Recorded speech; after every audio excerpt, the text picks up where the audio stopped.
Good evening, ladies and gentlemen. Welcome, welcome, welcome, DPS families and community. We're so excited to bring you our May edition of Beyond the Celebrations with DPS Celebrates. And I am thrilled to be joined by several DPS Celebrates team members this evening. And these are the people who worked together to put tonight's presentation together for you. We have Dr. Melissa Watson, who is the Director of School Relations. We have Ms. Kelly Stevens, History and Civic Engagement Specialist, who was unable to be here this evening. We have Mr. Victor Geraldo, Dual Language Coordinator at Southwest Elementary, who was also unable to be here this evening. Myself, I am Melissa Perez. My pronouns are she, her. I am the Cultural and Linguistic Development Specialist for Durham Public Schools. And we also have Mrs. Sashi Ryasam, who is the Director of ESL. And those women will be out in just a little bit to be able to bring to you tonight's presentation. At this time, I would like to acknowledge all of our DPS Celebrates committee members. And you can see those names listed here who work monthly all year long to be able to bring you beyond the celebrations and all of the resources that you will find featured on the DPS Celebrates website. I would be remiss if I did not offer a special thanks to our Durham Public Schools American Sign Language interpreters. We have Rachel Williams, Sarah Leonard, and Charles Storrs. And we are very fortunate this evening to have Mr. Charles Storrs here with us. I would also like to thank the Multilingual Resource Center, as well as Durham Public Schools Spanish language interpreters. And this evening, it says Consuelo Norden, but we did have a last minute change, and we have the director of the Multilingual Resource Center as our interpreter this evening, Mr. Pablo Friedman. I would like to call your attention at this time to our DPS Celebrate website features. We're located at www.dpsnc.net, and you can check out our site for more information. But what we do have are monthly calendars and flyers that exhibit our monthly celebrations that we decide on as a committee. And the way we decide on those celebrations is in response to our Durham Public Schools student population. It is to highlight awareness and provide educational resources for stakeholders, students, parents, families, and teachers to use as they see fit. We also provide Zoom backgrounds, Bitmoji classrooms that are already set up for students and staff to use. And we also have e-libraries that feature books related to our monthly celebrations that students can do virtually via computer or even on a handheld device. For the month of May, we are highlighting particularly Asian American and Pacific Islander Heritage Month. We are also highlighting the desegregation and celebrating the desegregation of Durham Public Schools, as well as National Physical Fitness and Sports Month. And our character trait for the month of May is citizenship. And again, for more information or to access our e-libraries and resources, please visit www.celebrate.dpsnc.net for more information. And at this time, I would like to ask our DPS Celebrates team member, Director of ESL, Ms. Sashi Ryasam, if she would come out and take it away from here. Thank you so much, Sashi. Good evening, everyone. Let us begin today by highlighting Ms. Lansari, who's an ESL teacher at Carrington Middle School. She will share some information about Eid, which Muslims around the world celebrate, and her family celebrates as well. So let's take it away.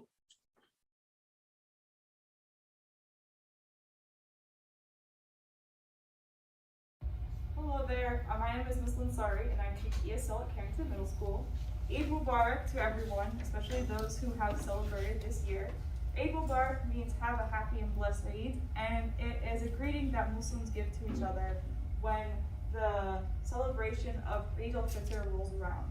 So Eid al-Fitr is the big celebration and holiday that comes at the end of the holiest month of Ramadan, which is the 9th month of the Muslim calendar. And during Ramadan, there's a lot of hard work and dedication that's put into what Muslims do. So Muslims fast, so they don't eat or drink from sunrise to sunset. And that also means that they are fasting and refraining from saying a lot of bad words, and they only want to use the best behavior when they're fasting. And this also is used as a month where people can improve their habits. A lot of people like to try and lose bad habits and try and create some good habits as well. And when we finish with Ramadan, the hard work is still not finished because people want to try and upkeep the good habits that they have made. So this is all not easy work, especially when you're not eating and drinking during daytime hours. So when Eid al-Fitr rolls around, we're all congratulating each other for the great work that we did. Everyone puts in their best effort that they can, and everyone wants to acknowledge that and say some prayers for each other. And so the way that Eid works is at the beginning of the day, there are prayers. So people are going to go to their local mosque and pray with the community. When that is done, they'll all be able to greet each other. Usually you see your friends and family around there, and you're wearing your nicest clothes. Like people dress, they go all out for that. You're hugging your friends, your family as much as you can. And then usually you go home, and that's when you kind of do some of the celebration stuff.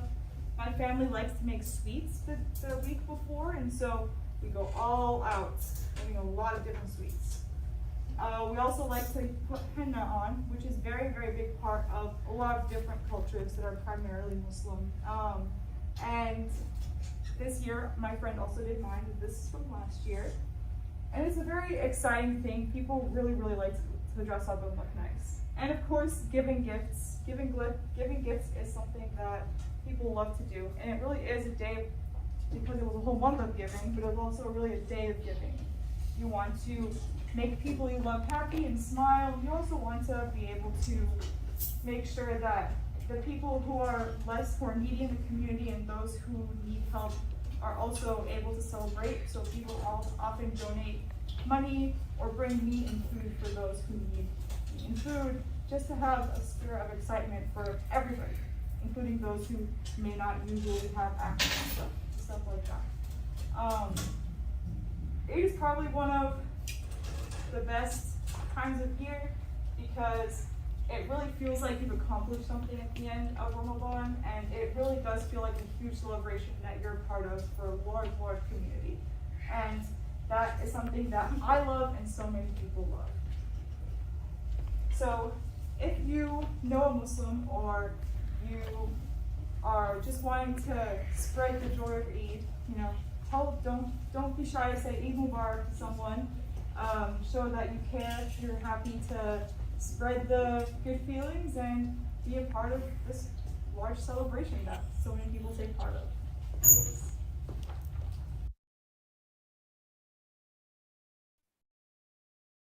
Hello there, my name is Ms. Lansari and I teach ESL at Carrington Middle School.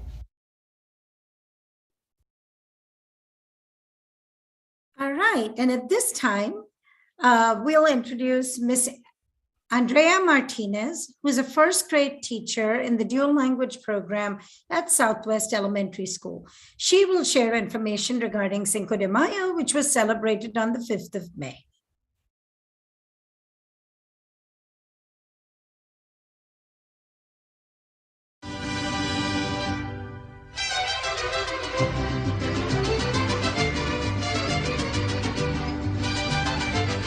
What is Cinco de Mayo? While we all enjoy eating tacos and nachos during our Cinco de Mayo celebrations, it is important to understand that most of us don't even know what we're celebrating. Hi, my name is Andrea Martinez, and I'm a first grade dual language teacher at Southwest Elementary. And today, I invite you to join me to learn about what really happened on Mexican soil that 5th of May of 1862. Let me start off by saying that Cinco de Mayo is not Mexico's Independence Day. We celebrate our Independence Day every 16th of September. This is the actual day when we gain our independence from Spain. So, what are you and I and everybody else celebrating the Cinco de Mayo? Well, we're actually just celebrating a single battle that happened 160 years ago. In 1861, Benito Juárez was elected president of Mexico. At this time, the country was not doing well economically, and the new president was unable to pay the money that Mexico had borrowed from France, Britain, and Spain some years ago. Because France, Britain, and Spain wanted their money back, they all sent their armies on boats to Veracruz, a city in Mexico, demanding that they be paid their money back. Britain and Spain ended up making a deal with Mexico, and they took their army back to their own countries. So everything was solved between Britain, Spain, and Mexico. France, however, was ruled by Napoleon III at that time, and Napoleon decided that he wanted to use this opportunity to create an empire in Mexican territory. What does this mean? It means that he wanted to control and rule part of Mexico as their own, as if it was French land. It was then that French soldiers came into Veracruz, a port city in Mexico, and fought the Mexicans out of their own land. When the French were successful in this battle, they decided that they wanted to keep on fighting and having more and more land for their empire. It's then that they decided to attack Puebla de los Angeles, a small town in east central Mexico. At this time, Texas-born General Ignacio Zaragoza decided that he wanted to lead the Mexican army in this battle. The battle in Puebla, which took place in May 5th, was a success for the Mexican army. It means that Mexicans were able to keep the French off of Puebla. When the American government heard this, they decided that they wanted to step in and help Mexico fight off the rest of the French soldiers in other cities. Thanks to the help of the United States Army, the French army left Mexico and the fight was over. To this day, the United States celebrates their participation in the Battle of Puebla on May 5th and other battles as well. This celebration recognizes the Mexican culture and heritage, particularly in some areas where there's a lot of Mexican American populations, so states like California, Texas, Florida, and others. So, let's do a quick recap of what we learned that happens in Cinco de Mayo.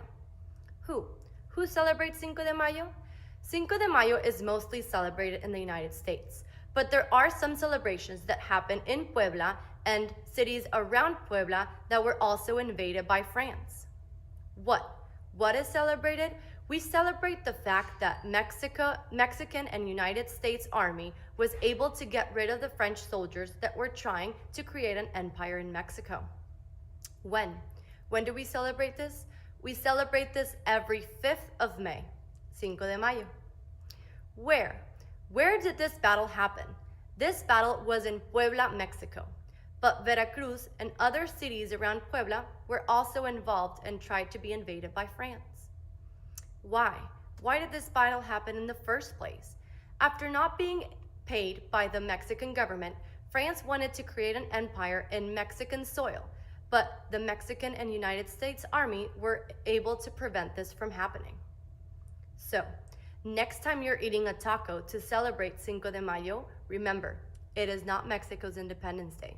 It is a celebration of the Battle of Puebla and the United States' involvement in helping Mexico be free from France.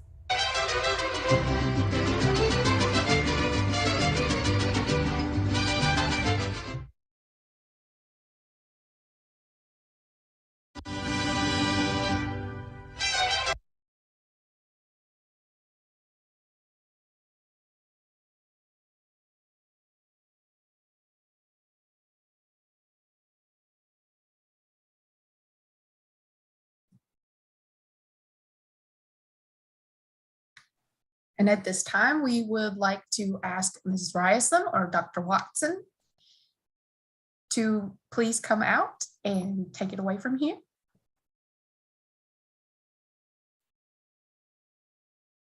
We walk the long path, lined with shouting nightmare faces, nightmare voices.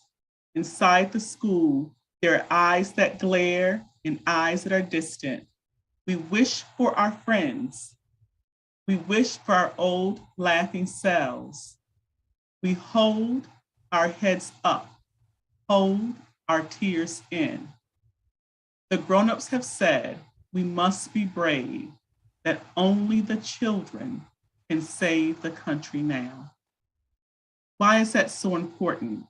Because on May 17th, Durham Public Schools will celebrate its 51st anniversary of desegregation.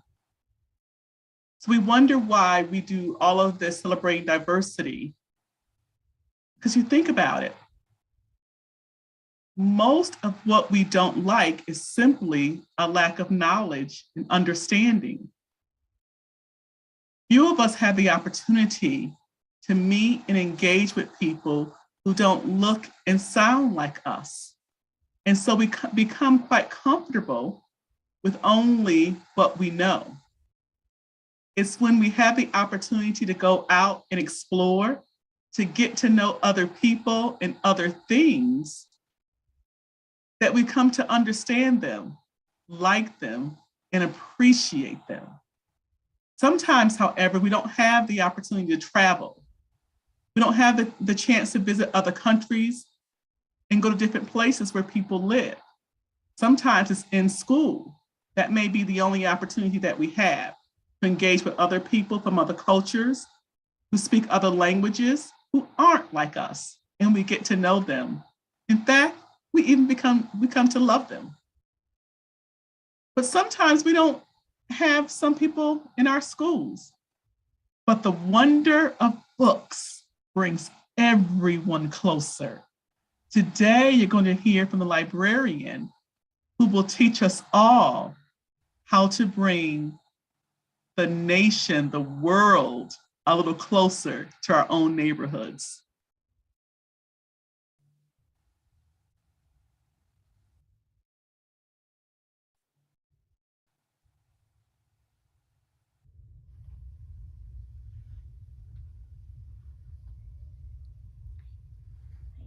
Welcome to WDPS Media Center. I am Bhuvana Ramachandran and I'm the media coordinator.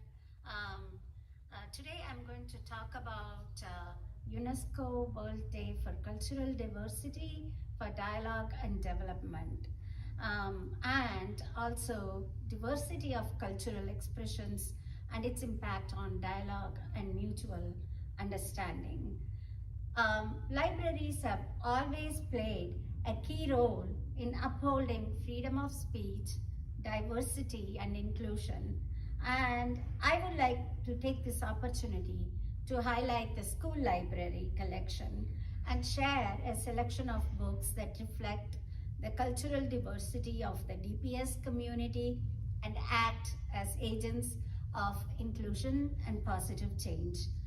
On this occasion, I also invite you to visit the DPS Celebrates website to browse the digital collection posted each month, celebrating the huge diversity of our student population through books and reading.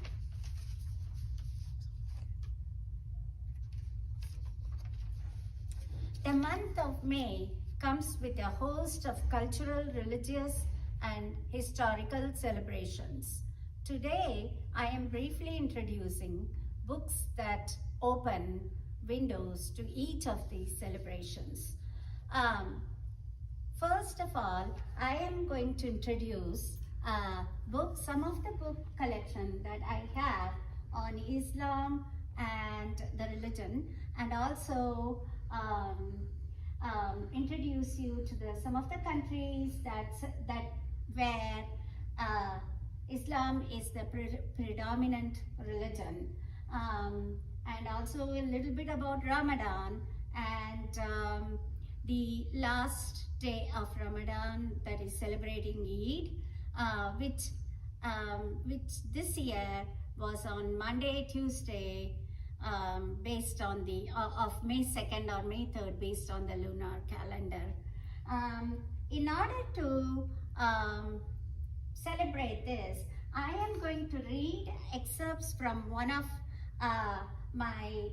the books, which is my new collection this year, and it is titled Once Upon an Eid, Stories of Hope and Joy by 15 Muslim Voices. And this is written by S.K. Ali and Aisha Saeed. I'm just going to read from page 11. It just introduces some of the traditions that people celebrating Eid have, and this is spoken from the perspective of a person living in the US. We trudged a few blocks to their building and went up in a dim elevator that smelled like spices that had sat there too long. A fresh smell of tender meat, sweet tomatoes, fried onions, fragrant peppers, and sweet cabbage filled their apartment. It was the last day of Ramadan. However, traveling Muslims don't have to fast. So Aunt Mariama had cooked jal of rice for us. Smiling, she handed us large bowls. I dug in, stuffing a heaping spoonful into my mouth. The tender beef melted on my tongue. I scooped up another spoonful with a strange-looking string bean. I gagged, coughing up my food into a paper towel. My whole mouth was burning. Mom was taking small bites and discreetly drinking sips of water after each one. Dad, though, was quickly clearing his bowl. They aren't used to it, Dad explained. I use mild spices at home, and for Americans at my restaurant, I add the strong ones for the Africans. I almost asked Dad, wasn't I supposed to be African too? So much for being a perfect Mandrinka girl.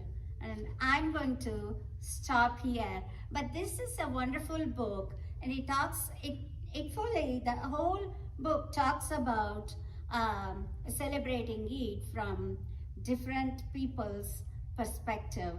Very nice, and I really recommend that you have a collection if you already don't have this book in your collection.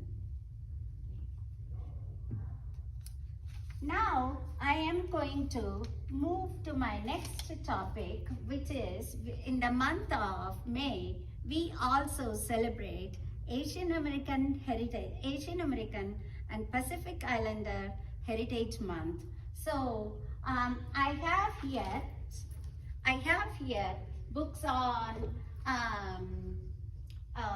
various religions of Asia, food from Asia, and some of the countries in Asia, and just as a general collection.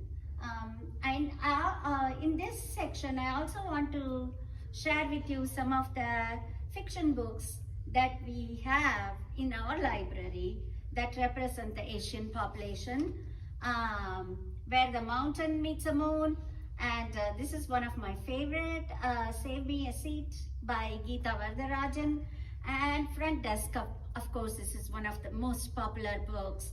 And I want to, as I introduce the Asian American culture, I want to give you a glimpse into reading the book Front Desk by Kelly Yang. It is so representative of all the feelings and excitement that most families migrating from Asia or other parts of the world experience. This is one of my favorite books. Chapter 1, Front Desk by Kelly Yang. Chapter 1, my parents told me that America would be this amazing place where we could live in a house with a dog, do whatever we want, and eat hamburgers, still we were red in the face. So far, the only part of that we have achieved is the hamburger part. But I was still holding out hope. And the hamburgers here are pretty good. The most incredible burger I have ever had was at the Houston Space Center last summer. We weren't planning on eating there. Everybody knows museum food is 50,000 times more expensive than outside food. But one whiff of the sizzling bacon as we passed by the cafe and my knees wobbled. My parents must have heard the howls of my stomach because the next thing I knew, my mother was rummaging through her purse for coins. We only had enough money for one hamburger, so we had to share. But man, what a burger! It was a mile high with real bacon and mayonnaise and pickles. My mom likes to tease that I devoured the whole thing in one gulp, leaving the two of them only a couple of crumbs. I would like to think I gave them more than that. The other thing that was great about that space center was the free air conditioning. We were living in our car that summer, which sounds like a lot of fun, but actually wasn't because our car's AC was busted.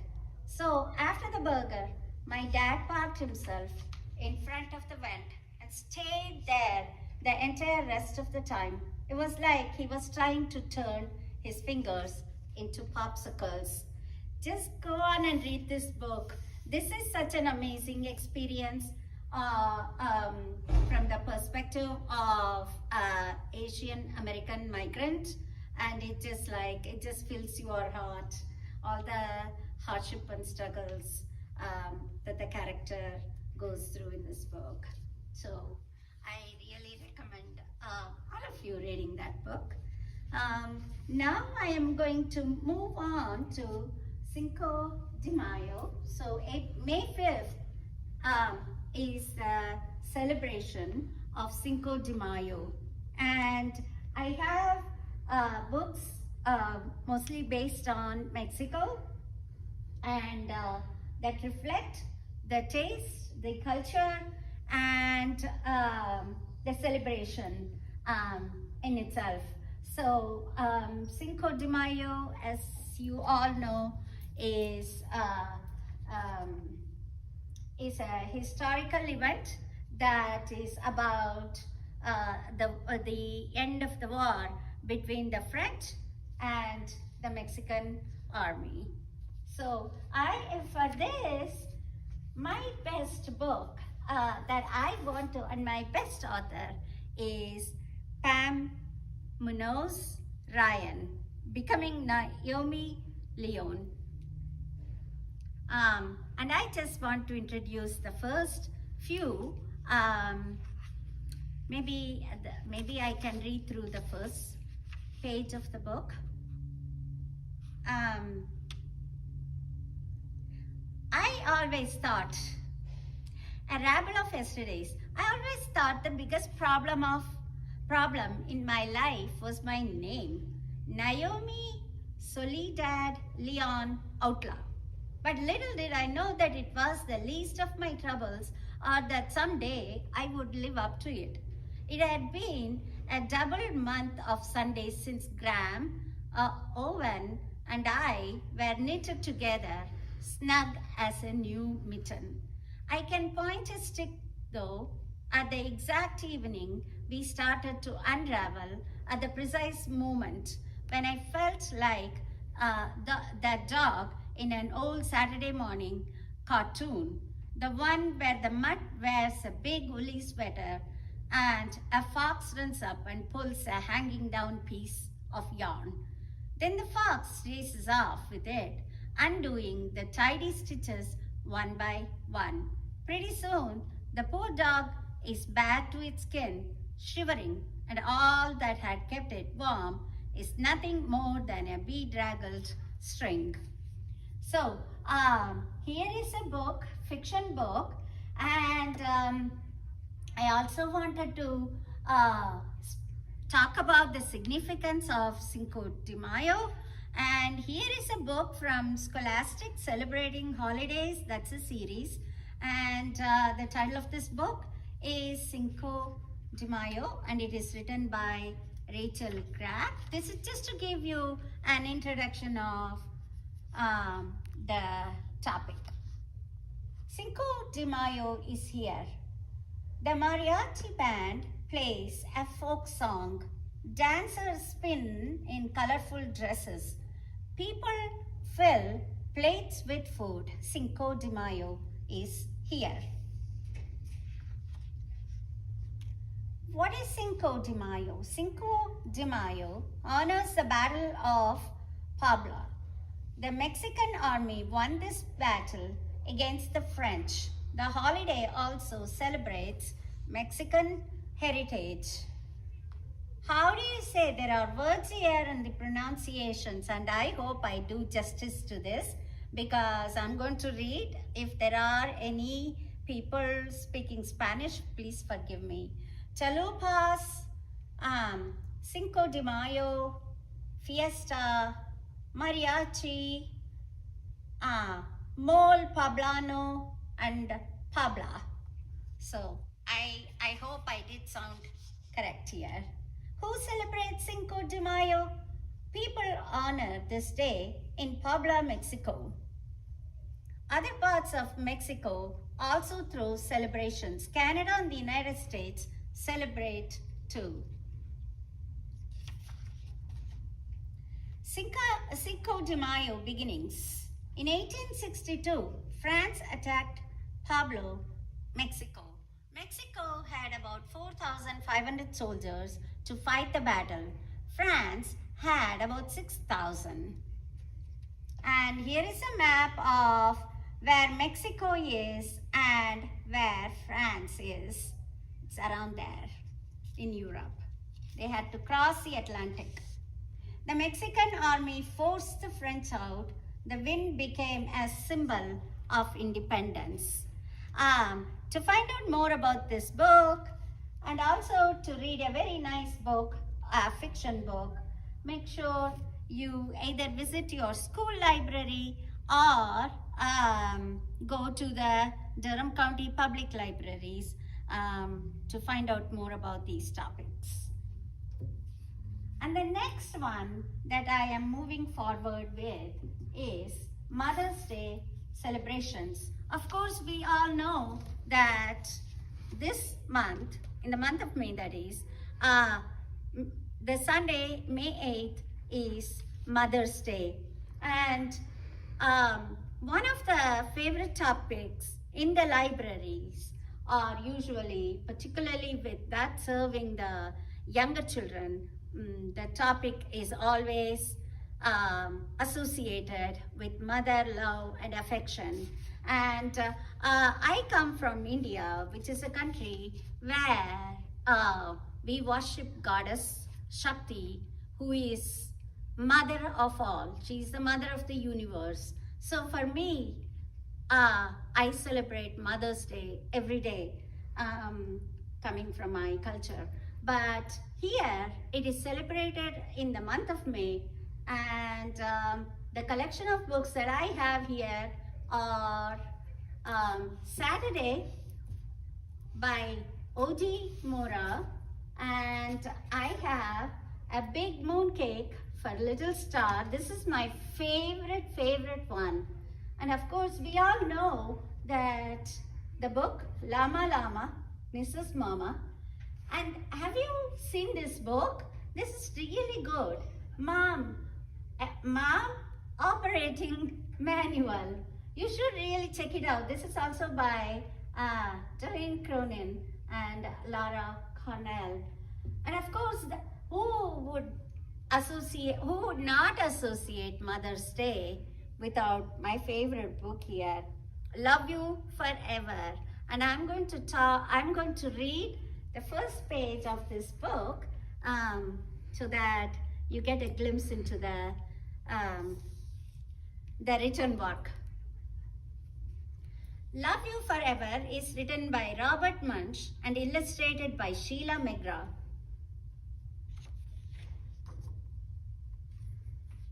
And published by Firefly Books. To Anne Munch, Andrew, Julie, Taya, Sam, and Gilly Munch. And to my mom and dad, Thomas John Munch, 1912 to 2005, and Margaret McKeown Munch, 1914 to 2006. What a nice tribute to the parents.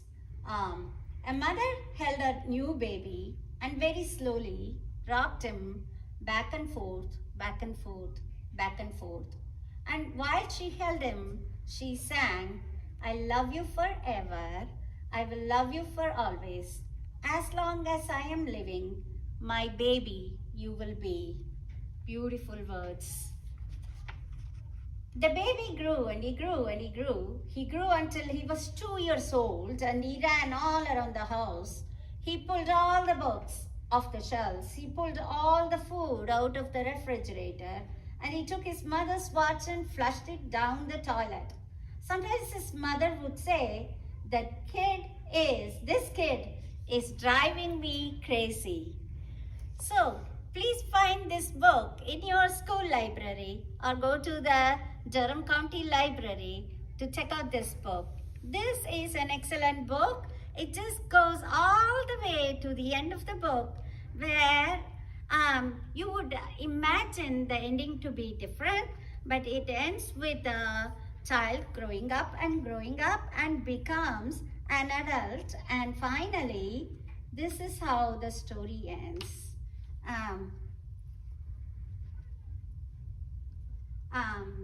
Here it is.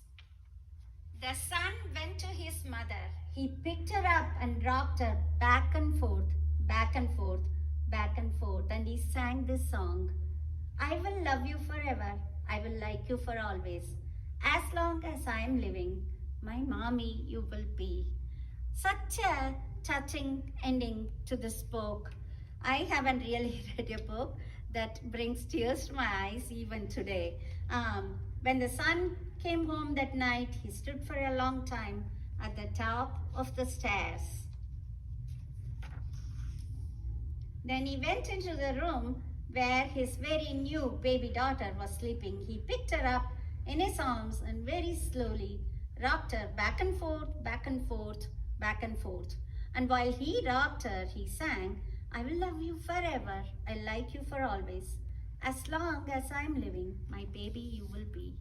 And please do check out this book and also share this with your children and as you read this. So now I am going to end this session with a few thoughts and few words. Talk to your media coordinator, school media coordinator, to find out about these and other books you can find, to see if these books are available in your libraries. If you can't find the books you want in your school library, don't forget to reach out to the Durham County libraries. Thank you, and I hope you enjoyed this short session on the DPS school libraries and its impact on diversity, dialogue, and inclusion. Thank you.